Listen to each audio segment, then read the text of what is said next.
Alright, so I did something crazy. I ditched my iPhone 14 Pro Max and switched to this, the Samsung Galaxy A15, a budget smartphone that costs a fraction of a flagship. Why? Well, I wanted to see if a budget phone in 2025 is actually good enough for daily use. Can you really live with it? Well, let's find out.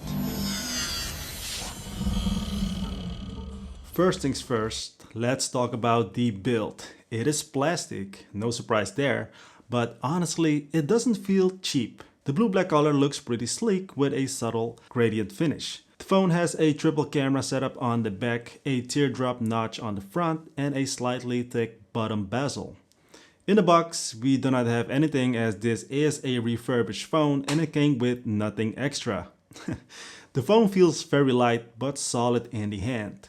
We get a 6.5-inch Full HD Plus AMOLED display, which is impressive for this price. The 90Hz refresh rate makes scrolling feel smooth, but will that hold up in real use? Well, let's see.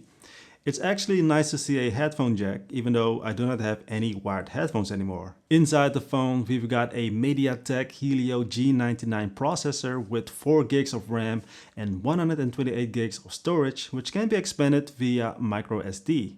Sweet. For light tasks, scrolling Instagram, checking emails, or even YouTube, it's actually fine.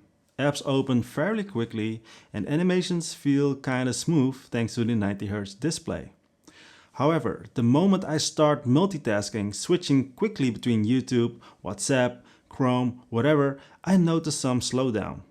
The phone struggles with RAM management and apps sometimes refresh when you switch back to them. For typing, the haptics aren't great. They feel weak and bit rattly, if that make any sense. Like, it doesn't feel like very crisp feedback which you get from a flagship, which is of course obvious. The fingerprint scanner, which is embedded in the power button, is decently fast but not as snappy as higher end phones. The face unlock feature works, but it's not the fastest thing in the world. But it's there, which is pretty impressive for this price point. Let's be real now, cameras on budget phones usually struggle. The A15 has a 50 megapixel main sensor, a 5 megapixel ultra wide and a 2 megapixel macro lens. On paper that sounds decent, but megapixels don't tell the whole story. In broad daylight, the photos are actually pretty decent, colors look okay-ish and the dynamic range is acceptable. The ultra wide lens, however, is much softer and has some color inconsistency compared to the main sensor. The 2 megapixel macro camera, well, that's okay-ish, I guess, in good lighting conditions. The biggest weakness is of course low light. The shots get grainy real fast and there's no stabilization. And as you can see here, the lack of stabilization is pretty bad. You need a really steady hand or you'll end up with blurry shots or just use a gimbal. Video recording maxes out at 1080p 30 frames per second, which is okay, but it just doesn't look that great. If you want to vlog with this, it is possible, but probably not the best idea. I tried to do a little segment here, and as you can see, things are looking like not okay. It kind of looks like you're going back into time, if that makes any sense. You still have an avocado?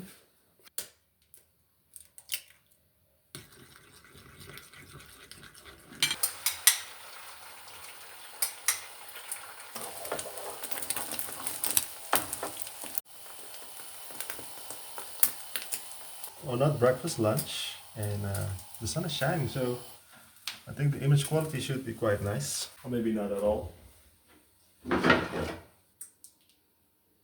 Like the video quality is not up to this day and age type of level, right? So here you can see that budget phones are quite limited. Let me put it that way. One of the best things about this phone is actually the battery life. It got a 5000 milliamp hour battery and it lasts all day.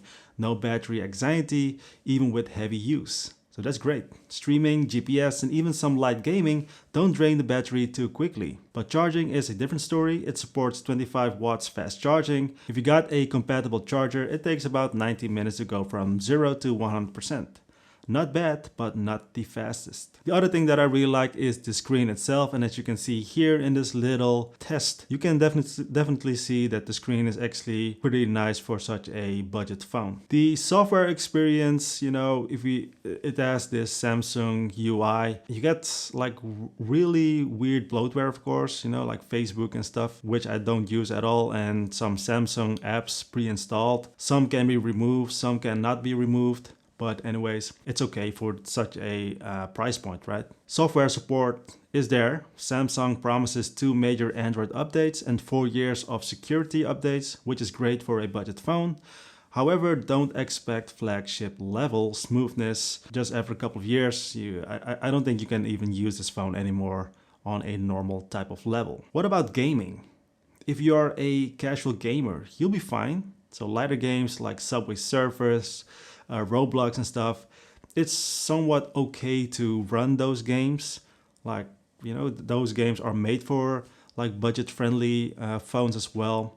But if you're playing stuff like Genshin Impact, for instance, it's definitely not a nice way or nice experience to play with this phone. So gaming, just put it like for the lower level games that make any sense. Can you survive with a budget smartphone? Well, the answer is yes. Of course you can survive with a budget smartphone.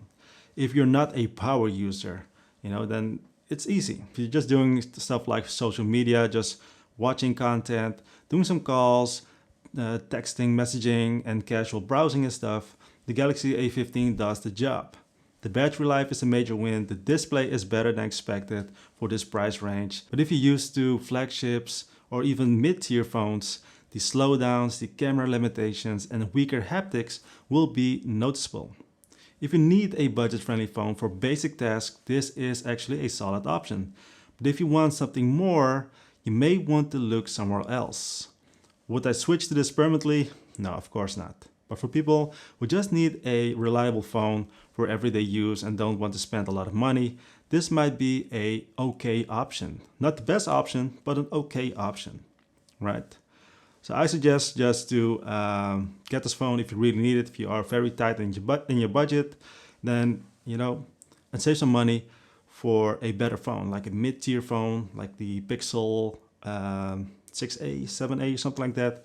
Just a nice mid-tier phone. This would be like a first step up in the budget realm of smartphones, if that makes any sense what I just said. Anyways, if you got any more questions, let me know in the comment section down below about this Samsung Galaxy A15, and make sure to subscribe to the channel to see more videos, more reviews, more stuff coming this week, this year, whatever. And yeah, that's all for this video, guys. See you in the next one. Good luck. As always, stay safe, stay happy.